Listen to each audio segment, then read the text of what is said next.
Et c'est la présentation de ce texte qui promet d'être explosif si l'exécutif y introduit sa réforme des retraites. Emmanuel Macron et Elisabeth Borne réuniront la semaine prochaine une partie du gouvernement et une partie de la majorité présidentielle pour justement discuter de la méthode, Arthur Delaborde.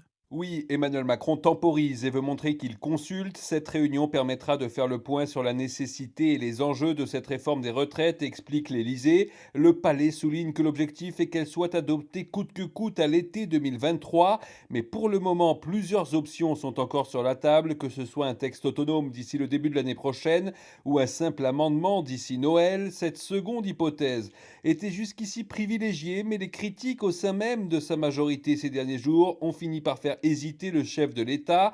La présidente de l'Assemblée nationale, Yaël Braun-Pivet, n'y est pas favorable, tandis que François Bayrou dénonce même un passage en force. Le patron du Modem a prévenu que ses députés ne voteraient certainement pas un tel amendement. François Bayrou qui aura l'occasion d'en parler directement à Emmanuel Macron. Les deux hommes se verront vendredi à Pau. Le président ira inaugurer un complexe culturel dans la ville de son allié centriste. Voilà, le débat s'annonce donc houleux à l'Assemblée nationale. Une chose est sûre, le déficit de la sécurité sociale s'annonce lui moins important que prévu, un peu moins de 7 milliards d'euros contre les 18 milliards prévus, selon l'avant-projet de financement publié aujourd'hui.